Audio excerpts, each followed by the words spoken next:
We know it's not always easy finding passion and purpose. We know sometimes you can feel more overwhelmed than inspired. But we also know that connecting people to jobs that matter really matters to you. And that's why we're here for you. We know you need top talent to build your business, so we connect you to more than 33 million eager job seekers across the region. And we know strong relationships are essential. We speak your language. Hello Job Street สวัสดีค่ะ Hello Job Street and provide experienced local support. We also know you want powerful data and insights to empower you and make you look smart in front of your boss. We know while hiring is never simple, our innovations and products make it easier. From delivering better value for your investment to standing out from the crowd.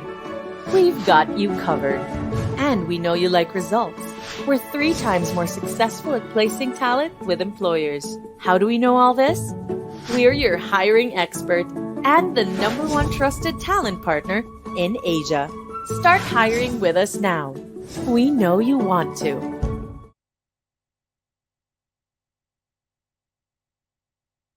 Morning and welcome everyone to the third and final webinar brought to you by Human Resources Online in partnership with Seek Asia. Today's topic on our Driving Digital Transformation to Future-Proof Your Business webinar series is the secret tools in your human capital strategy, upskilling and reskilling. We've been talking about that a lot. Now, for those that have just joined us for the first time, you can download the Decoding Global Talent Report for other great insights. And before we start the webinar proper, I'd like to do a technical check. As always, can everyone see and hear me well? You can say hello or hi on the chat. And our tech team, support team is on standby. So if you're facing any audio or video difficulties, please visit the chat panel to write to team and we'll get you some help right away. Right, let's get started. I'd like to run through some housekeeping tips and tricks to make the most of experience with us. We will be having a panel session where I'll be interviewing 3 panelists, which I'll introduce in just a moment. You can then look forward to a live Q&A session. And now many of you have pre-submitted your questions during the registration, so we'll be sure to bring those into the conversation. Now, for those who haven't, fret not. Please feel free to start sharing your questions right away. I know you're all very eager to, get your answers. You can do this by sharing your questions in the Q&A chat box on the right of your screen. So even better, you can vote for your favorite question so it has a higher priority in getting answered. We did receive a lot of questions prior to the event, a lot. So we'll put those up for voting. And before we get into the panel session, let's try and see how the polling system works, right? And also, the most active participant has a chance to win an iPad Pro. This will be open to registrants to attend any of the 3 webinars based in Malaysia, Singapore, Thailand, Hong Kong, Philippines, and Indonesia. And winner of the prize will be selected after the completion of this webinar, which is the 3rd webinar. And the winner of the prize will be determined by being the most participative during the webinar series, most number of questions asked. So yes, ask lots of questions and we'll try to get to them. So as I'm introducing the panelists, we're going to go through our first poll question, right? And the question is, what is your #1 challenge in upskilling, right? Is it content? And content in this case means the right kind of training that you should be providing. Is it systems and software? Is it leadership support? Is it budgets, right? So as we await the results, let me now welcome our panelists. First, we have Paul Thomas, Chief Human Resource Officer from Seek Asia. In his current role, Paul is responsible for developing and executing HR strategy in support of the overall Asia business plan and strategic direction. He's an experienced HR practitioner, bringing more than 25 years of broad regional experience in sales, manufacturing, and general management across multiple industries. Next, we have Rong Jaismud, Head of Digital People Partner, Central Retail Corporation. Rong is the head of Digital People Partner, and she works closely with business and tech leaders to provide insights, facilitate resources, and create capabilities required for digital transformation. And Rong's passion lies in diversity and inclusion. She's an active guest lecturer and has shared experiences at NIDA Business School. Last but not least, we have Jasprit Kaka, Chief Human Resources Officer, AXA Philippines. And as part of the country leadership team at AXA, Jasprit leads a team of HR professionals to lead the creation of a strong and purpose-driven organization culture focused on empowerment agility. He's an experienced business and HR leader with experience across Southeast Asia, India, Hong Kong, and UK, and he remains passionate about digital transformation, EX culture, and strategy. So, welcome everybody.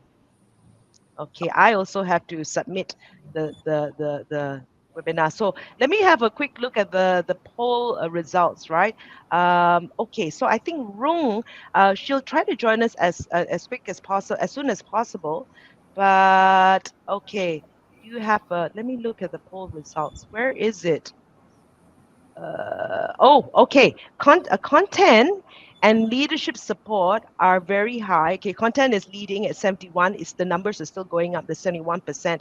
Next is leadership support, also overtaking content, and budgets being 67%. It's always budgets, isn't it? Right? But okay, so content being the first one. So I'm going to ask this the first question right now to all the panelists, and hopefully Rong can join us in just a moment.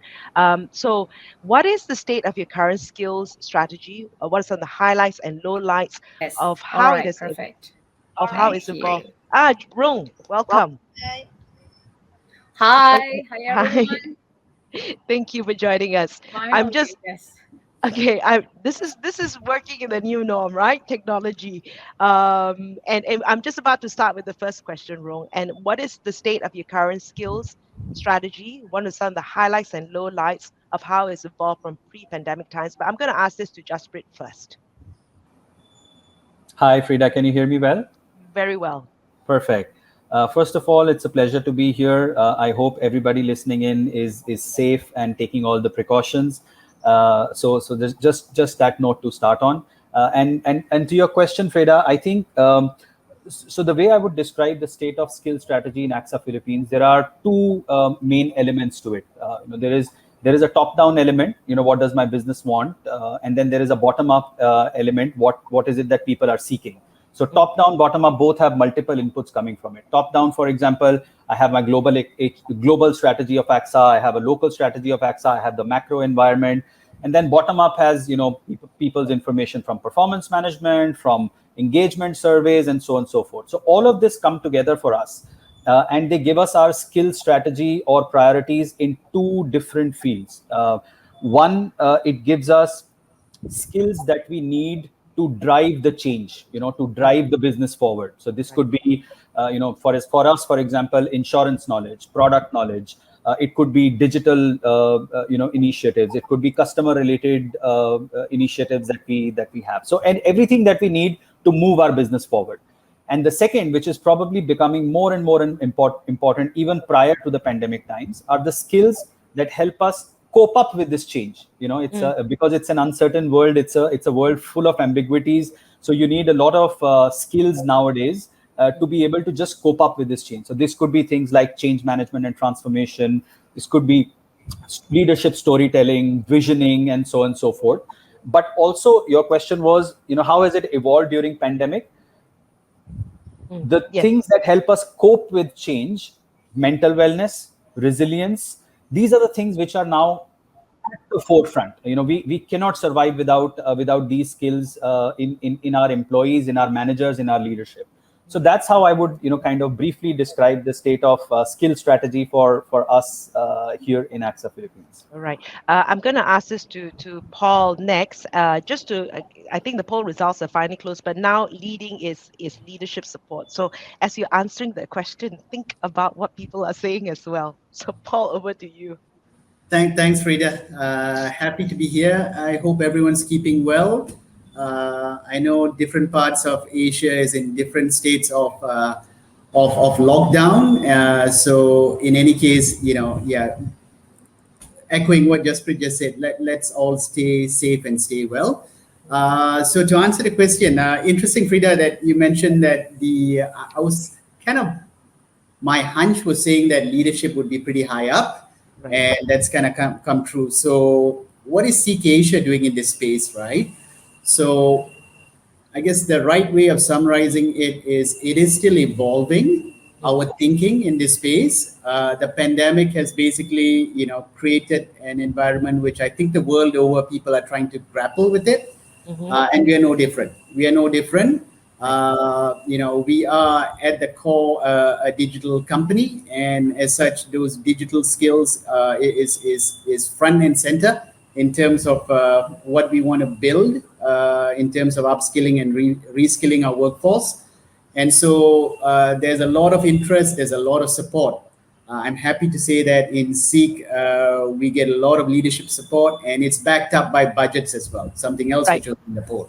Right. So it's going well, but it's being rethought, reimagined at this stage. We are looking at skills that we need going forward. The pandemic has clearly made us want to sit back and rethink in terms of our learning strategy. How we deliver learning is another area as we come out of this and people start talking about returning to office. We are likely to use a hybrid model going forward. And what does it mean from a learning standpoint? So these are the kind of things that we are giving a lot of thought to, Frida. All right. What about you, Rong? Highlights and lowlights? Yeah, okay, first of all, hello. And yes, when it comes to the highlight, I would say the pandemic. I think we have reached year 2 of this the business unusual, and from having the sense of awareness, like before when we look at the time before it strikes us in 2019 or even prior to that, we had a sense of awareness of the disruption. But I believe a lot of companies still, we also at Central, we try to adapt and executed different models or even initiatives to prepare for the change. But when pandemic really hit us hard, then there was a sense of urgency, more of the very reactive approach, and even to find way to survive in the time that it's so uncertain, and there are a lot of things that we have not thought that it could really affect our business overnight. And then the time that we already prepared prior to that pandemic, it really helped us understand now with the sense of paranoia how important it is. And with that, the highlight is the sense of urgency really help us map out what things that matter, and really understand, try to even listen more and observe more. Just to put that into a quick summary of the low light and the highlight. Right. I know what you mean. Like everybody think that something was going to happen, and we're always preparing, and then boom, it hit us. Yes, we've got to put our plans into action, right? Jaspreet, insurance is one of the most pandemic-proof sectors, yet one of the most impacted by the lack of face-to-face interaction, right? How have you kept the AXA workforce up to date with the relevant skill sets? Thank you, Freda. And I would actually hardly say that any sector has been pandemic proof. Yes, there is much more visibility about our business now. Our sales and product teams were able to convert their selling process to virtual very, very quickly.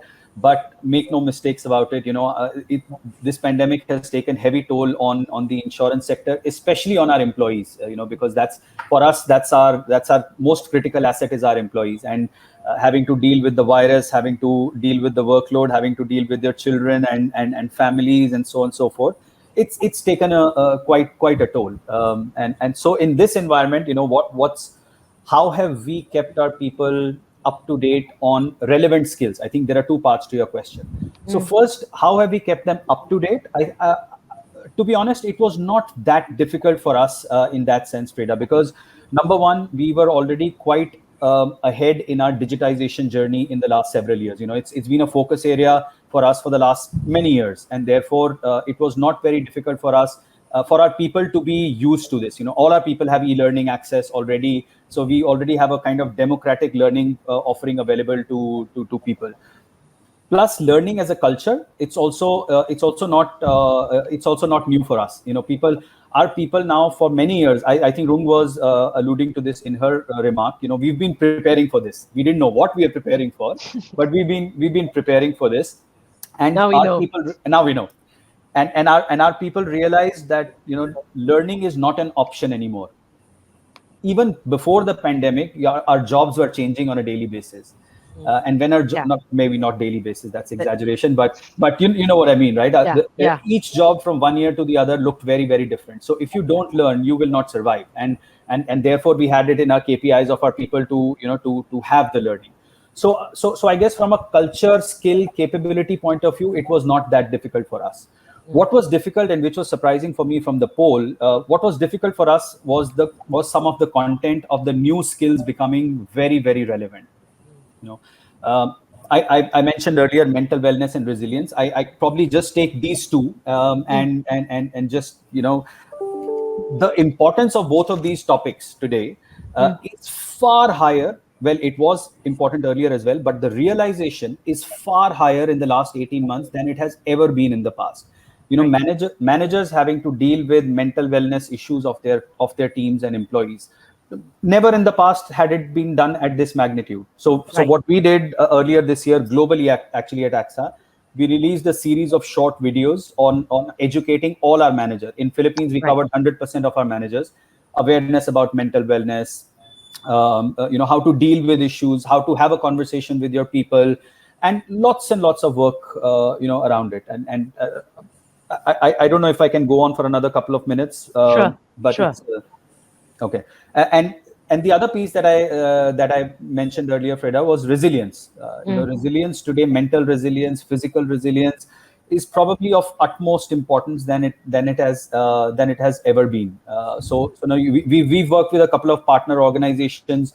A few weeks ago, actually, we had a seminar for top 25 of our leaders, because we believe once they realize how important this is, it is automatically going to flow. So a seminar about understanding where they are, where their own mental and physical state of mind is. How can they be individually resilient, then resilient as a team, and then being resilient as an organization. So I think these things have been at the forefront for us in terms of focus, importance, and gathering various resources available around the world, actually, to make some of these things happen. And I think not only that, right? It shows that the company cares, right? I think it's so important right Absolutely. now. How would I continue to be of value to the employees and vice versa. Now, Rong, your role is very interesting in that you provide insights to business leaders on capabilities for digital transformation. So what kind of skilling data are you churning out, presumably in-house, right, in order to identify the hottest skills, right? Central needs to be the hottest e-tailer. Right. Okay. So that's a very good question, Freda. And because with the background that I have not become led as head of HR before. So I have extensive experience in executive search, which really give me the exposure of the skill sets outside of from the various organizations, and then I moved into talent development. So with that, and in the new way of work, to become a really data insight driven, and really, the decision making that, driven by those broad data. I think that's really important. And with this COVID-19, we have to, we were forced to a bit with the competitive and very dynamic environment to step back and to really take a broader view of not just from the enterprise data of a very usual ERP systems that we have to look at, the generations or the learning hours. I believe that would not be enough. And because with the virtual working from home, the way that it's not just it's not enough anymore to just put into the e-learning programs and put it out there on the shelves. We have to really understand and takes a much more collaborative and coordinated approach between the businesses within the group. because within COVID-19 and the virtual environment, we need to embrace diversity and also inclusion.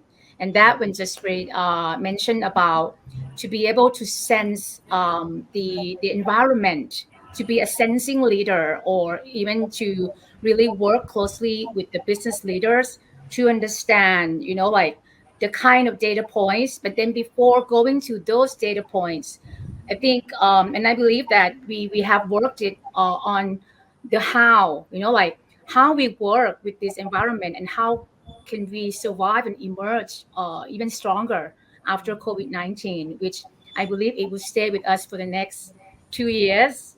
Like it's a really evolving journey. So with that, we need to understand also how we lead, because from being a very top-down command and control of the programs that some people or some team design together with the top team, with the leaders team, we need to involve the individuals to be able to understand their needs, even they are the high performers or they're not the performers, but they're not realizing how much of the potential they could unleash from the capabilities. Right. So those are the things that the data points would be much broader, and it has to be more personalized and not just based on AI or the systems, but it will be much more on a kind of like one-on-one and in-person interaction. That's what I believe, and we've been doing. Right. Okay. I've got a question here for Paul, and this is I want to find out from Paul, right? One key challenge faced is coming up with an upskilling, reskilling strategy that caters smoothly to a remote and hybrid workforce in terms of needs, capabilities, that sort of thing. As someone who develops strategies for employees across Asia, how do you tackle this new world at Seek? Yeah, I think there's no easy answers to this question as well, Frida, right? I think we're all learning on the fly. Yeah. I think it's clear that classroom learning, even though there's still a place for it, we basically have to embrace the fact that, remote learning on a, as and when needed basis, people are time compressed, time poor these days, right? And so the ability to learn when you can, where you can, is going to be a big part of this learning strategy going forward, right? So we have had to pivot in terms of our strategy. We had what we thought were well thought through leadership development programs. We wanted to create a common leadership DNA across the organization. And all that was going well until we got hit by COVID, right? Right. All of a sudden, we had to basically work with partners, delivery partners in this instance. And it was a rethink. We had to basically, embrace technology. And that was, again, experimentation. We basically learned with our partners. I wanted to also, Rung was talking about the need to be, you need to be data-led, right? And so, and you need to have those listening mechanisms in place as well. As we made this transition from classroom teaching learning to a lot higher reliance on technology tools, and to make content more snackable, if I may call it that. Bite size, right? We kept listening to participants. Is this working for you? And, we spent a lot of time asking for that data, processing it, and then course correcting as we went along. And I think that's what the world is going to look like. Learning and experimentation will be the way forward. So, yeah, that's what I would say, Frida. Right, and you can't say it's a broad sweep as well, because even if you've got something, and technology-wise, right, we're all living in different countries right now, and the broadband ability, that's also a factor, right? When we're trying to do this e-learning, and we're at different levels of speed. Right. So absolutely, Frida, I want to comment on that, right? And that's an issue, right? We have a footprint. So Seek Asia, you will definitely know the two brands, JobStreet and JobsDB, right? We've got a footprint across 8 countries, and in that mix we have got countries with highly developed IT infrastructure, and others less so. So if you talk about the learner's experience, right? We talk about customer experience, we talk about employee experience. I would say that their learning experience can be impacted by something as simple as Wi-Fi connection, bandwidth availability. So we're very conscious of that. And we are looking at ways and means how we can actually help them in that regards, by way of allowances and what have you, just to give them a boost in terms of their connectivity, recognizing the fact that Asia is not the same across the region. There are differences we need to cater for. These are minor things that can make or break our ability to deliver good content. Okay. So speaking of which, right, around that as well, Jasprit, how easy or how difficult is it getting people to actually take time out for learning, right? So learners already complaining about too much screen time, Zoom fatigue, how do you get them to prioritize learning?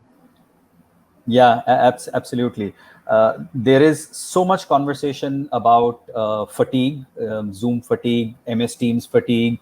But interestingly, Frida, if you look at the surveys, the amount of time people have spent on social media and things like Netflix has gone up exponentially. If there was so much screen fatigue, so it's actually it's a very serious matter. Okay, it's not really a question of it's not a question of screen fatigue. It's a question of, is the content relevant? Right. Is the content exciting? Can I go back to my learning course with the same excitement as I would go to my Netflix series? So again, and the other end of the spectrum is actually dealing with things like too much work. I think that's equally important. So what we've been doing, just to share a couple of examples, is we've been very conscious in our communication that respect the boundaries. It's not that just because you're online doesn't mean your work starts at 8 and it doesn't end until midnight or something. But that's a work in progress. And then companies have to make conscious efforts to make sure this is working. Like, for example, in this mid-year conversation, June, July, we encouraged our managers to have the reverse conversation, asking what projects need to be dropped, instead of what projects need to be completed, so that people get more time. 2 months ago, we launched with quite a bit of fanfare something called Unplug. And the genesis of Unplug came exactly from what you're asking, the question that people are saying there is too much work. So we give every team 4 hours every month to unplug, and they can use that time for learning. They can use that time for bonding as a team. They can use that time for just themselves, upskilling themselves, creating a strategy presentation, just to clear up some time from their calendars, because it's non-stop meeting after meeting after meeting. Right. And then the other part of it is, how do I make it fun? How do I make it relevant? How do I make it more interesting and exciting for people to join? And in that, it's very important to walk the talk.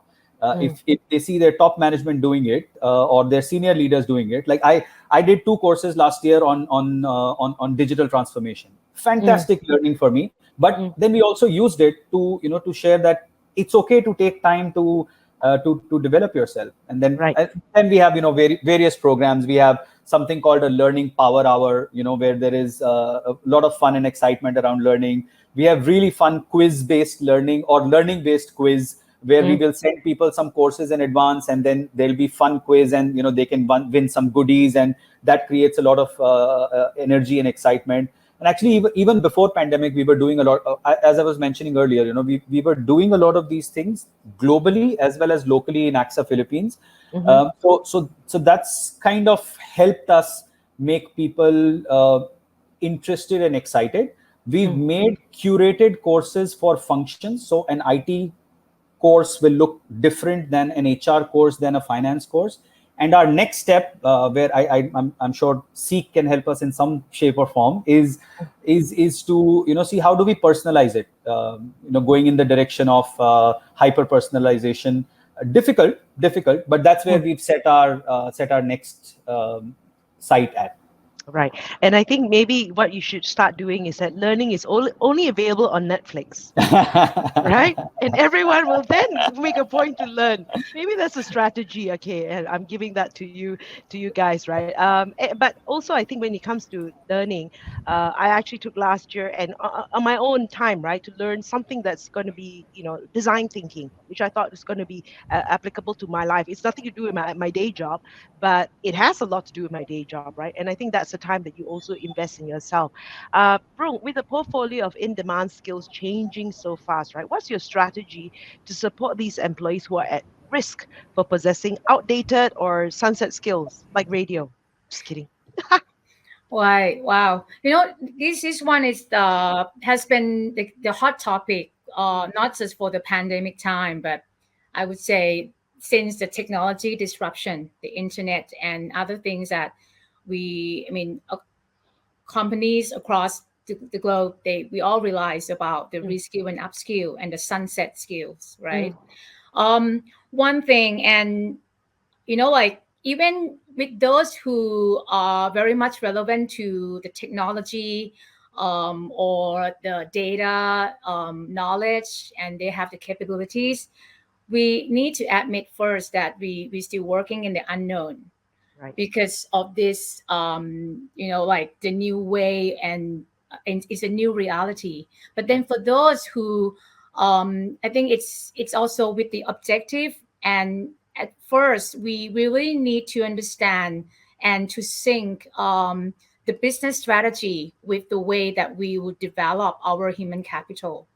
And for us at Central, and for me, when I stepped into be part of this central digital entity, that means we are combining the IT organization, which has been with us for the past 19 years. And then we also create or really integrate and make it, like this tech entity under Synergy Innovation or CTO office, and then Center Group Online or the digital marketing organization, for them to work together.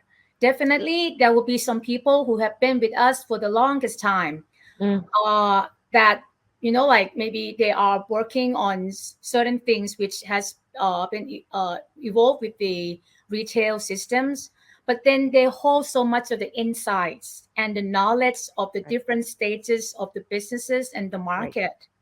So that's why when we look at these resources, it has two ways to look at it. First, we need to develop and deploy a kind of human-centric approach. That means if we create the awareness and like the sense of growth for them, do they have the will to grow with this environment?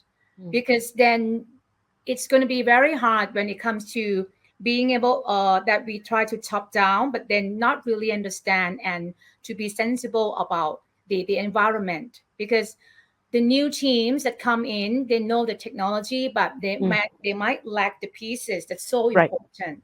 So that's why it's so important that to really take care of these people, you have to work with the human-centric and also the dynamic approach. So when I talk about the dynamic, it's more about be able to adapt rapidly, because even the trends that are emerging today may not last for next year. Right.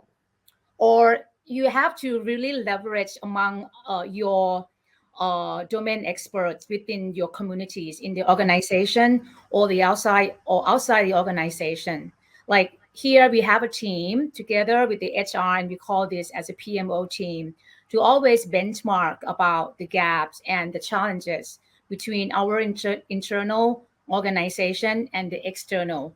Like what are the gaps and the things that we believe that it could be a sunset, then how could we help them? So since COVID-19 last year, we've been doing a lot of focus groups, like every 2 weeks, that there will be a kind of like continuous focus group and following up session to really make sure that we understand the environment and our people enough.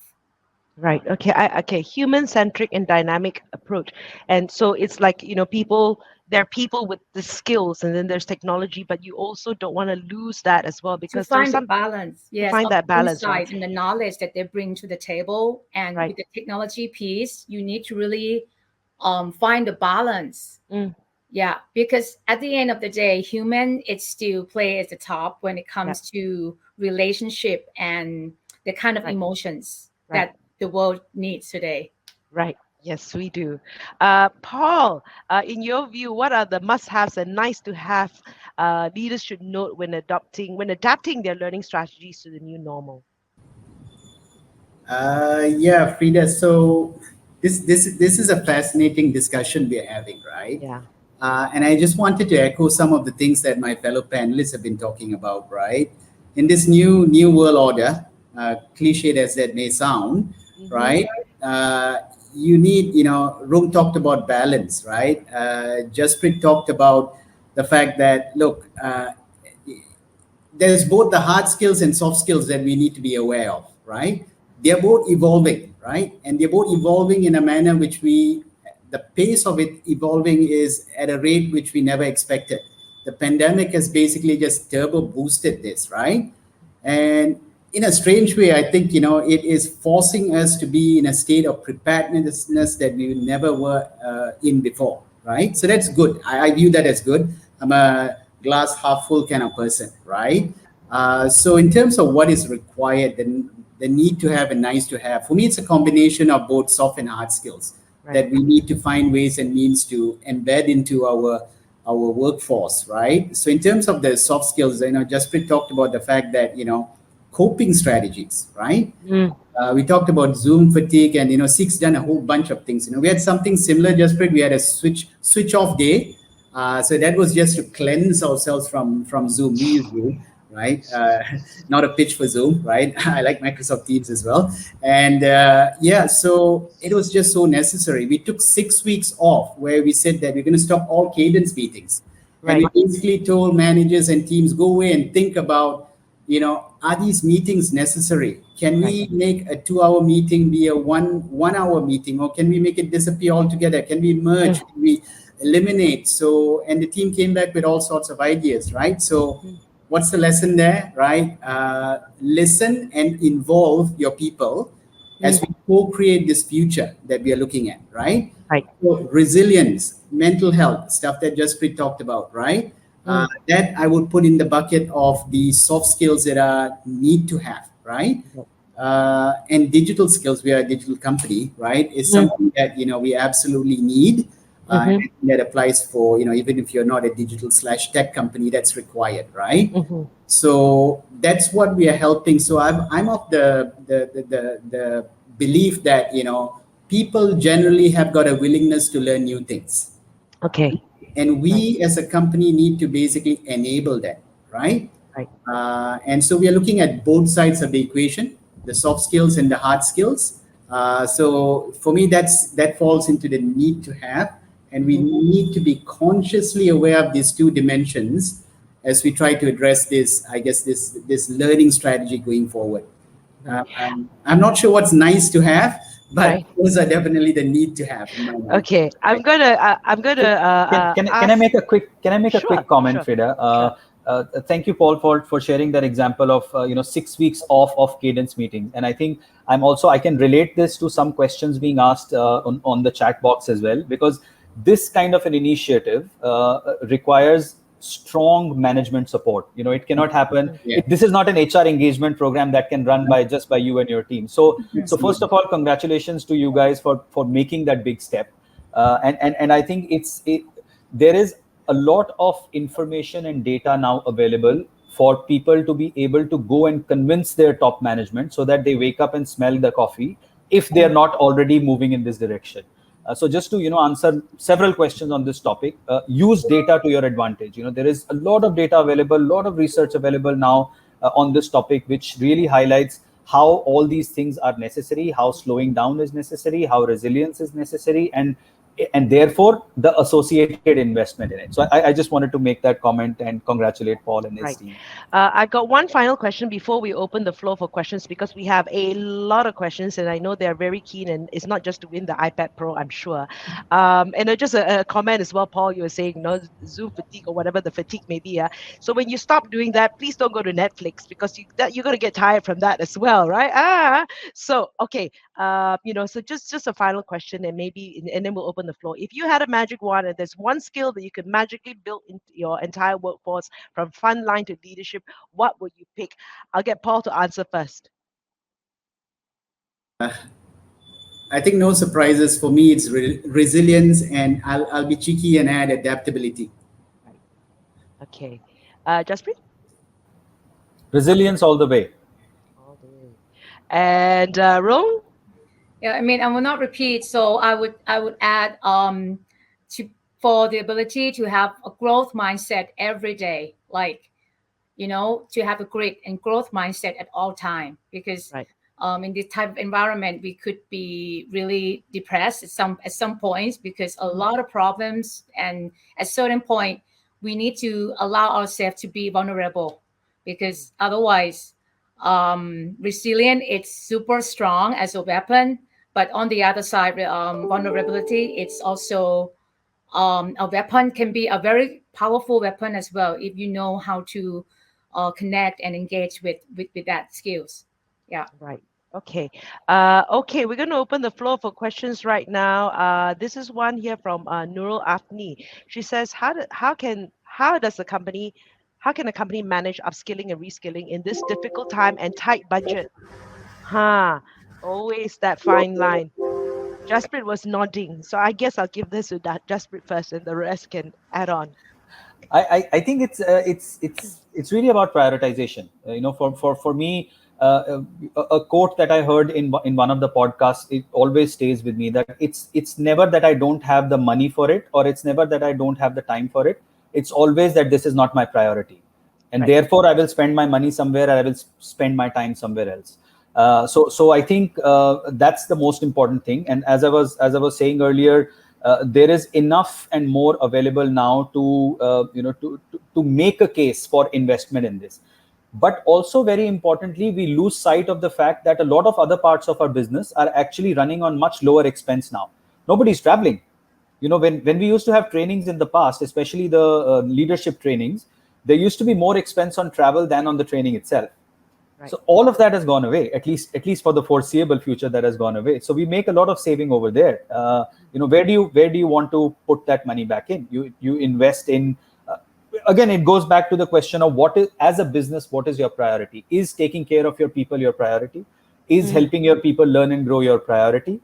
And if it is not, then it is an HR's role actually to shape that conversation or to influence that conversation using data, as I've been saying all along. So just my 2 cents on that. Right. And just, I don't know if anybody else want to add on to that, but before that, I have another poll question, and we'll look at the poll answers later, results later. But the question is, do you have a skilling framework?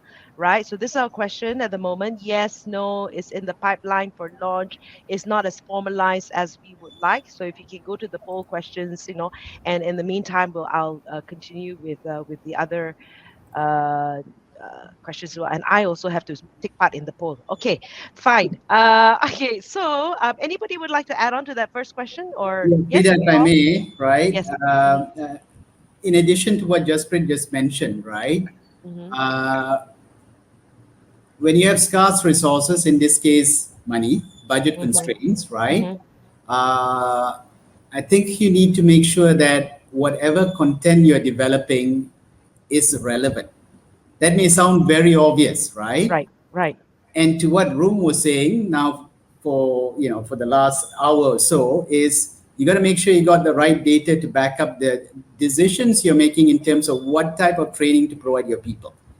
Because otherwise you can have unnecessary spillage, right? In terms of leakage, right? In terms of you spending money on things which are not relevant to your people. So you got to spend a lot more time thinking through that. The second thing I would like to mention is harness the power of your people. at times we oftentimes underestimate the skills that are already present within the system. I used the term co-create earlier, right?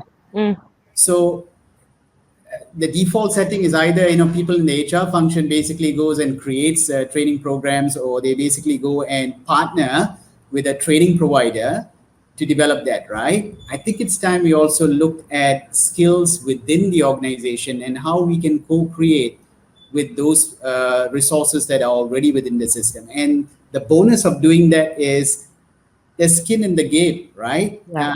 And these people are closest to, where the problems lie, and you're developing something, going back to my earlier point, which is going to be super relevant for the needs of the organization. So that's what I would add, Frida. All right. I've got another question here. I'll look at the poll results later. This is from Tan Chu Gig. He said, staff and managers always say no time for learning due to workload and shortage of resources. How do you deal with this? Anyone would like to take that role? Yeah, I mean, yes, it's always like the questions, right? And back to the conversation that we've had before, it's about to be relevant. And every time when the employee sees the program launched for them, they will always ask, like, what's in it for me? And if you need, and if you can probe further to understand the nature of the audience or the learners, I mean, from my experience, our tech team, they would not want to go into a kind of like 1-day program anymore, because during the day, if they have to move away from the platform, I mean, e-commerce platform, that means it's going to be a big investment, or they will look at the ROI. While for them, it's always have to be meaningful, very insightful, and it could finish within 1 or 2 hours. Right. While the IT team, they want to go and focus deeply on the topic of learning. Like recently we launched, and because the way that you need to understand about when it comes to being relevant, and to the point when Paul addressed about knowledge sharing, to leverage the internal insights. And this is for me and at Central, it's been one of the most engaging training programs, because we leverage from our executives, from our high performers, or even from our front lines who have changed and really shaped the new way of shopping experience through, like live stream, through their creativity on delivering different products and services during COVID-19. And it brings a lot of traction and attention from all levels, because we want to hear from the real, authentic experience and not maybe from the theory. People, you compare it to Netflix or other reality shows. These days, I believe the employees, they want something that they can relate to at their everyday's work and their lives as well. So you need to really define, and based on the variety of the jobs and your learners, and you design the experience from there. I think that will create more learning hours. I mean, that's based on my experience. Yeah. Gone are days of day long. I mean, I guess it's okay if it's face to face, but when it's online, right, people don't have the capacity for that anymore.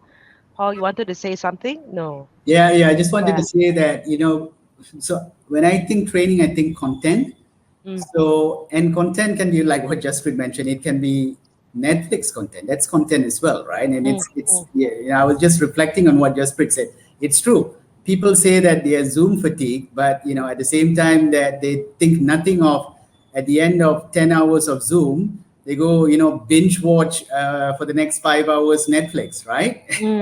So how do you reconcile those two extremes, right? But at the end of the day, the content needs to be engaging. The content needs to be relevant. You got to create content, in this case, learning content, in such a way that, people will go look for it. Right. And in which case, then, it's not a question of I don't have time, I will make time. Right. But having said that, everything that we have discussed around making it snackable, bite-sized, learning where you want, when you want, those kind of principles need to be applied as well. So a combination of those two things, I think, is absolutely critical for it to work. Okay, I'm going to the poll results at the moment, and it's kind of scary. I guess it's a combination of the people attending today would be HR, managers, and maybe also staff also listening in. But the question is, do you have a skilling framework? At 117, 38% say that no, they don't have any skilling framework. And then it's not as formalized as we would like.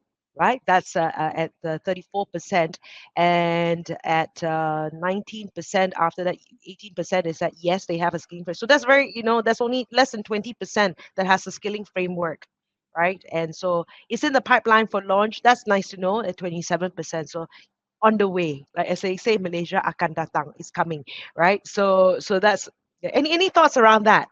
If you don't have a skilling framework, because that's a large percentage, 40% no. How scary is that you don't have a skilling framework? Who would like to take that? Wow. I mean, then it will lead to a question like, what is the major challenge you're facing when I mean, for us as the HR professionals or the business leaders, it should be at the top of mind to really have the framework in place, at least, like before you really design the action plan. So what has been on your way? Like, what is it that, like being the roadblock that, or is it because there are so many skilling frameworks and you kind of like struggling in finding or identify the right ones for your organization? I think it's fine to not be able to make it formalized, because as I would believe in a more practical and dynamic approach in that we sense and we can shift, and then we can create a big short win, or even to look at a more sustainable model.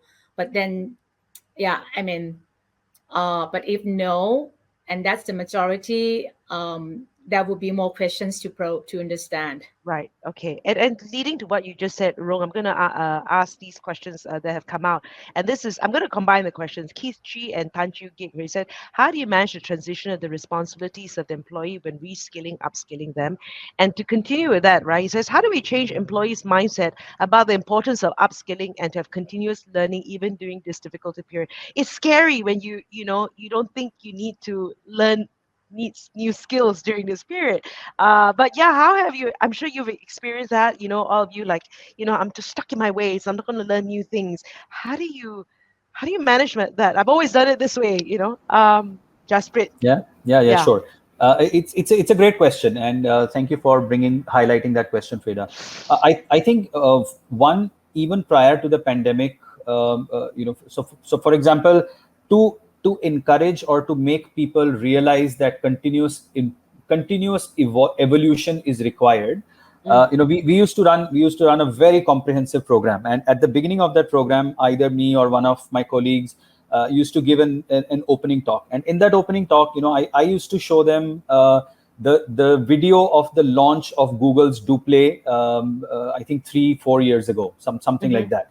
And when we used to show them, it was already a year, when it was launched, and people's jaws used to drop looking at a robot having a conversation with a random human being, displaying empathy, emotion, everything. Right. And those kind of moments are light bulb moments for people. That when they see that the world has moved there, if I don't move at least here, I'm going to be left far behind. And I literally, we ran tens of those sessions, and without fail, I saw people's jaws drop. So I guess the point that I'm making is awareness is the most important thing. Making people aware where the world is moving and why it is important to reskill. At the end of the day, if somebody still doesn't want to reskill, of course, it's a personal choice, and then it will start showing up in their performance. It will start showing up in their day-to-day interactions, and so on and so forth. But I think, to me, awareness, probably to begin, if you're starting really low, raising the awareness of the common denominator of the organization is probably the most important thing, I would say. Right. Because I just want to add on, there was a question that came in earlier during registration is like, how do you get the blue collar workers in, right? When they're not comfortable on the computer and all that. And you were saying like, find ways to first create that awareness and then the attention, interest, desire, action kind of process. Yeah. Which is, Yeah. And if I may add a bit, because you also need to understand the sense of the culture within the organization, because somehow with the visual that you set up a kind of case, the very successful case, or the kind of impact that it would become if you become obsolete from the workforce. But another way is to really identify the ambassador or the champion for that cause. Or it could be the CEO of the company or the top leaders or the ones that always perform as a role model. Right. Like it's like the idol that in your work environment, who are those people? And you really assign them and work with them to design the experience of, and to really engage with the strategy to foster the learning culture in your organization. That will be another powerful approach to look at. Yeah, I just wanted to add, Frida, very quickly to what Rong just said, right? Yeah, so, you wait, when people see good things happening to people who invested in their own development, that is a strong, powerful message that, for me to get that, I need to do more of the same, right? And so I guess what I'm saying is recognition programs around people who have successfully completed learning programs, make a big deal out of it, right? And then, again, put data behind it, right? Track the progress of these people over a period of time. And if you can show that people who have invested in their own professional development have fast-tracked their careers, it then creates a compelling story, a reason, a call for action for others who like to be where they are in terms of career attainment. And they realize that for them to do that, they need to do, exactly what this person did. So I think that storytelling in appropriate settings, coupled with recognition for people who invest in their own professional development, is another way of getting this going. Right. We've got time for about one or two more other questions as well. And just something that, one of the things that I've learned is to look out for the weak signals, right? And the weak signals is what's happening, what's changing regulatory, what's happening in the environment, what's happening to that space, right? Because I've seen, working in a radio station, I've seen, AI radio interviews being held, right? So you think, where's the future for me, right? So that's one thing you have to think about. And here's the reality: will these weak signals one day be strong signals? And maybe when it's a strong signal, it's too late, right? Okay, this is a question from Lim Fang Hui. She says, what are the relevant skills and most important skills in this digital world and pandemic? Is it important to have genuine? I think it is important to have genuine discussion between the employee and employer to drive the company further. Any thoughts from the speakers? What are the relevant skills? I guess industry perspective. Who would like to take that? Okay. Yes, please, Paul, after you. Okay. So yeah, I think if you ask for an industry lens to this, Frida, then we are in the digital space, and we need more of that, right? So we are both. We need digital skills, but we are also an organization that needs to ensure that the customer facing roles, that's high touch roles, right? That needs to be equally well developed as well, right? But in general, what we need more of is the digital type skills, right? So we had a town hall recently, and a similar question was asked of me. And I said that, any role which has got a prefix digital, right, is what we need more of, right? And so that's what we are investing in. We're about to roll out a digital proficiency. So we're doing testing. People have an opportunity to basically test where they are against where they should be. And then we basically offer them training programs to close that gap. and they have an ability to retest at will to see how they are progressing. So, and we are linking that up to our career development framework as well. So that's what we are doing. But if you ask me what we need more of, a lot more digital skills across the organization. Okay, I think that's a nice last question as well. So I'll get Rong and Jasprit to talk about it. Rong first. Yeah. Okay, sure. Thank you. Yeah, I mean, for us, we are in the still in the ongoing journey of the digital transformation.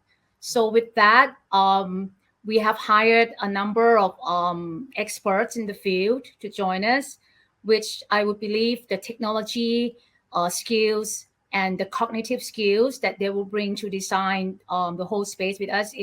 It's our I think we are doing okay, but when it comes to the soft skills that could really help us survive and to be able to continue to grow, those are the things that for me it's quite a big challenge, because we need to really make this as a practice across the board about being able to empower our people and delegate, like the kind of skills to be able to delegate and communicate with clarity, and for us, from the tech team, or from the C-suite leaders to the tech team, to the execution team, to the frontliners, we need to be able to empower them to let them feel that they're not just the staff, but they are in the driver's seat, Right. to help us build this transformation together. And this is quite new for some of the jobs, because they are more focused on commands and orders. Right. And then you can look at basically for our cashiers, they have to adapt the skills on e-ordering, like the different campaigns, the different e-payment, and the channels that they need. Like customers can just contact them, or they need to be very well versed about the different products and applications. So these are the things that if we cannot, we need to create the enabler for our people to understand the relationship between their jobs and cross functions. So that's why the skills for me to focus is more on the soft skills, like the communication skills and the interpersonal skills, other than the tech, because for me transformation is very much on the people side. Right. Interesting. Interpersonal skills. Jasprit, we'll get you to close. Yeah, just last word. Echo completely what Paul and Rung said, and I would just add to it, because a part of the question also was about should we have employers and employees to have conversation, and the answer to that from my perspective is a resounding and overwhelming yes. The more conversations we have, the more things surface, and unless the things surface, you cannot resolve them. We ran a campaign last year on mental wellness. The name of the campaign was "How Are You?" And the only one step in the campaign was that you have a conversation with somebody, your team member, your superior, your spouse, anybody. Just ask them how are you, and listen to them with empathy and intent, because that's where conversation becomes deeper and solutions start to emerge.